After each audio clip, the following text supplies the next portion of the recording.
प्रदोष व्रत करने वाले को भोजन नहीं करना चाहिए, ध्यान दीजिएगा। फलाहार करो, उसमें भी नमक का सेवन मत करो। प्रदोष व्रत में नमक का सेवन वर्जित होता है। कारण, क्या कारण होता है? उसका एक कारण माना गया, नमक की वर्जितता। जिस समय पर एक नगर में एक ब्राह्मणी रहती थी, बहुत भाव से सुनिएगा, प्रदोष व्रत नमक को त्यागने का भाव। प्रदोष व्रत की किताब में भी मिल जाएगा आपको, आप पढ़ेंगे तो सुना होगा आपने। एक ब्राह्मणी रहती थी एक नगर में, उसका पति नहीं था, छोटा सा बालक एक साथ में रहता, छोटा सा बालक।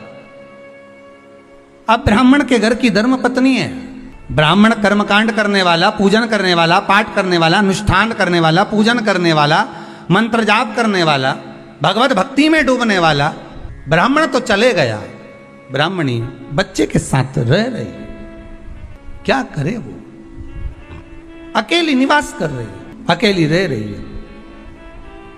और ब्राह्मणी बच्चे के साथ भ्रमण करती रहती, घूमती, कहीं कहीं दर दर जाकर कुछ भिक्षा को मांग कर लेकर आ जाती। और भिक्षा लाने के बाद में उस भिक्षा को जब लेकर आती तो अपने बच्चे को भी खिलाती और स्वयं भी उसका पान करती। एक दिन ब्राह्मणी भ्रमण करते करते प्रदोष काल के समय पर शिव मंदिर में प्रवेश करी। प्रदोष काल के समय पर, और शंकर मंदिर में जब प्रवेश करा, प्रदोष काल किसको कहते हैं? सूर्य अस्त हो रहा हो, रात्रि प्रवेश कर रही हो, दोनों का जब मिलन हो रहा हो वो प्रदोष काल कहलाता है। दोनों का जब मिलन हो रहा, सूर्यास्त हो रहा हो, रात्रि अपना चरण बढ़ाने के लिए आगे बढ़ रही हो, और दोनों का जब मिलन हो रहा है वो प्रदोष काल है, वो प्रदोष का समय है। ब्राह्मणी मंदिर में प्रवेश कर रही, जब ब्राह्मणी मंदिर में प्रवेश करी, मंदिर के अंदर पहुंची, प्रदोष काल का समय था, प्रदोष का समय चल रहा था। और प्रदोष काल के उस समय में, प्रदोष काल के उस समय में जब ब्राह्मणी ने देखा कि कोई भगवान की भक्ति में लगा हुआ है, भगवान के रस तत्व में डूबा हुआ है, आज ब्राह्मणी के पास में कुछ पदार्थ नहीं है, अपने बच्चे का पेट भरने के लिए कोई सामग्री नहीं है, और कुछ आस लेके वो प्रवेश करी है, कुछ आस लेकर वो अंदर प्रवेश कर जाती है।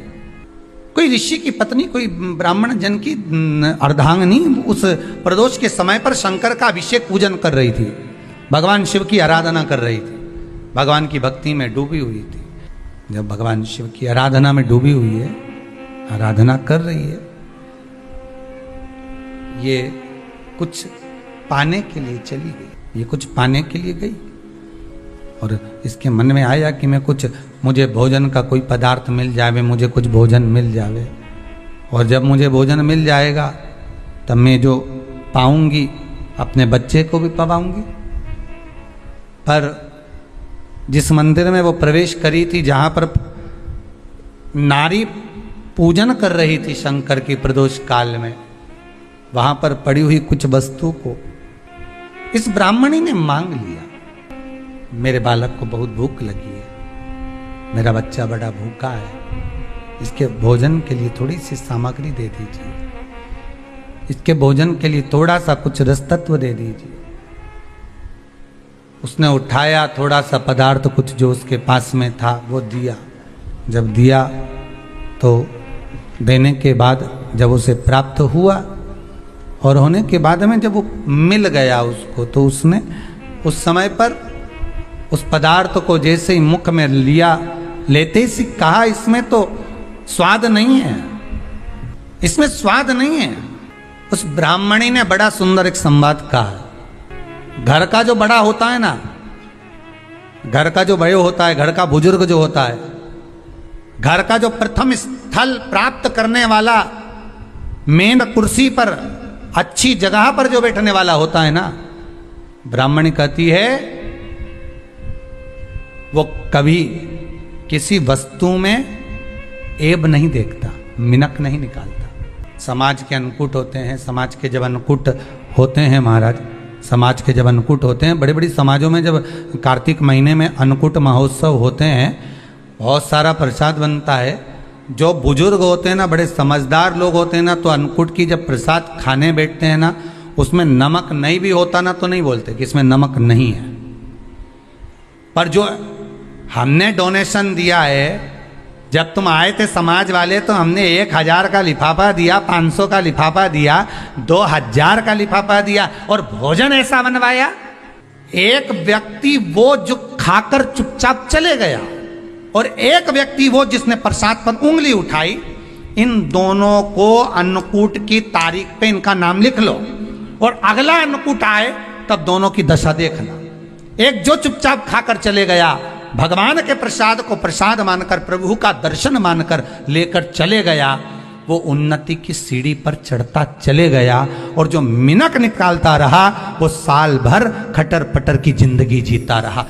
भगवान के प्रसाद में कभी भी ध्यान रखिएगा, भगवान के प्रसाद के अंतर्गत स्वाद की कोई मूलता नहीं होती। भगवान का प्रसाद स्वयं स्वाद है।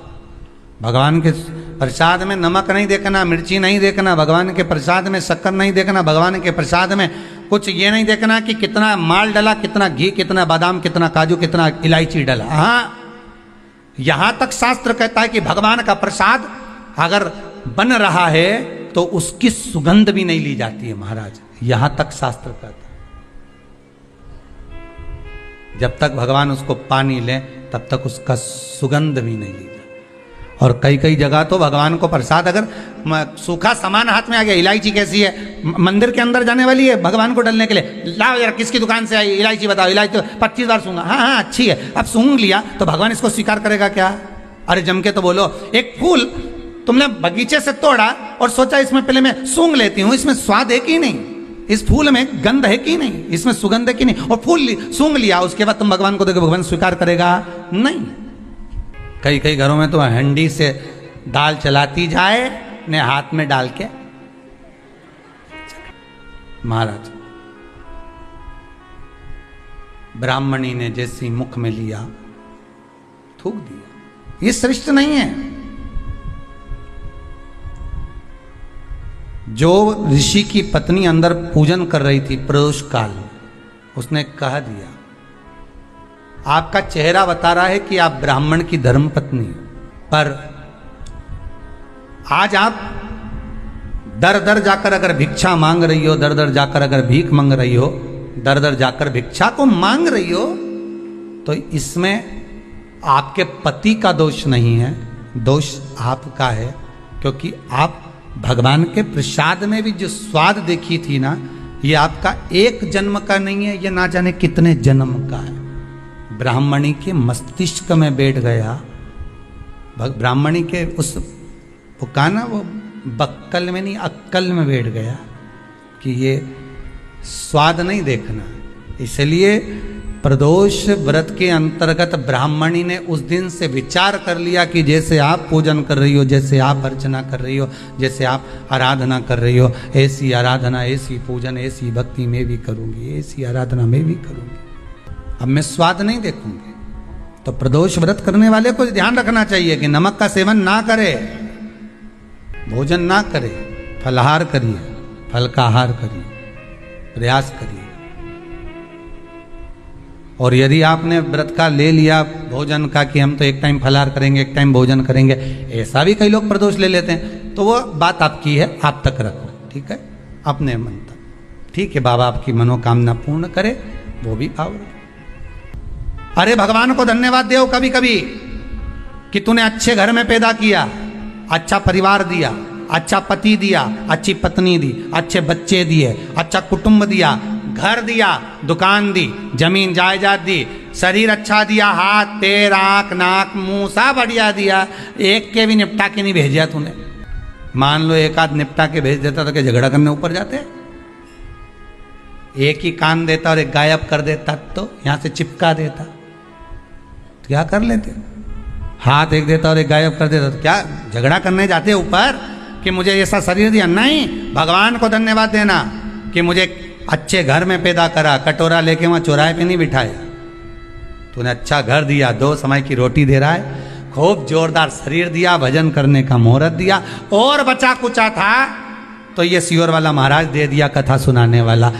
शाम के समय पर प्रदोष काल में बेलपत्री के पेड़ के नीचे, चाहे शंकर के मंदिर के दरवाजे पर या शिव मंदिर में, अगर आप प्रदोष के दिन दिया लगाते हो, सोमवार के दिन दिया लगाते हो, तो ऐसा कोई व्यक्ति नहीं जिसको मेरे देव अधिदेव महादेव मेरा विश्वनाथ भंडार नहीं भरता हो, खाली नहीं छोड़ेगा, दे देगा, भंडार भर देगा, कमी तो नहीं रख सकता, ये पक्का। पर तुम करना ही नहीं चाह, 2-4 सोमवार करो और उसके बाद के तो महाराज जी हमने तो करा था, हमको तो मिला ही नहीं। 2-1 प्रदोष करा तुमने, अरे 1 साल करो, सारे दर भी तो अपन ठोकर खा कर आए, इतना साल निकाला अपन ने, और 6 महीना 3 महीना 4 महीना भगवान से निवेदन तो करो, दिल से कहो तो सरी, नी भंडार भरे तो बात दूसरी, एक बार बोलो तो।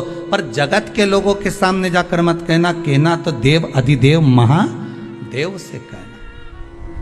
प्रदोष व्रत करने वाले को प्रदोष के दिन प्रयास करना चाहिए कि रात्रि के समय पर आधा घंटा, 10 मिनट, 20 मिनट जागरण करे। जागरण मतलब थोड़ा भगवान का भजन कर ले। भले 4-5 माताएं इकट्ठी नहीं हो तो अपन अकेले ही कर लो। अपन अकेले कम है क्या भाई? अपन कम पड़े, आराधना अकेले भी करो, जागरण करो। जब आपकी 11 प्रदोष हो जाए, 26 प्रदोष हो जाए, तब उद्यापन करो। उद्यापन 2 ब्राह्मणों को जोड़े से बुलाओ, ब्राह्मणों को जोड़े से बुलाकर उनके चरणों की पूजन कर कर, आराधना कर कर, सुंदर मंडप तैयार कर कर भगवान का, उसमें सुंदर रंगोली डालकर, मंडल बनवाकर पूजन करो शंकर भगवान की प्रदोष का। एक दिन पहले गणेश की आराधना करो, पूजन करो, और प्रदोष वाले दिन जो मंडल बनाए हैं पूजन अर्चना करने के लिए, जो स्थान दिया है, उसकी आराधना करो। खीर की आहुतियाँ दीजिए 108 बार। जो ब्राह्मण आए उनके माध्यम से मंत्रों द्वारा पूजन कराकर खीर की आहुतियाँ दीजिए, शिव नाम महाराज। फिर ब्राह्मणों को जोड़े से भोजन कराकर, चरणों को नमन कर कर, दक्षिणा प्रदान कर कर, निवेदन कर कर ब्राह्मणों से कहें, हे ब्राह्मण देवता, आप हमें आशीर्वाद प्रदान करें कि जिस प्रदोष का हमने व्रत किया है, उस व्रत का पुण्य फल हमें प्राप्त हो। ऐसा ब्राह्मण चरण को नमन कर कर, प्रणाम कर कर उनसे अपने मस्तक पर अक्षत छुड़वाएं। फिर नमन कर कर, भोजन कराकर विदा करें। शाम को भगवान का जागरण करें। ऐसे प्रदोष व्रत का उद्यापन कर अपने जीवन को सार्थक बनाएं। ऐसा सुंदर प्रदोष व्रत का व्याख्यान वर्णन स्कंद पुराण में करा गया। वही स्कंद पुराण का प्रदोष व्रत का वर्णन आपको शिव महापुराण के इस सुंदर संवाद में किया गया।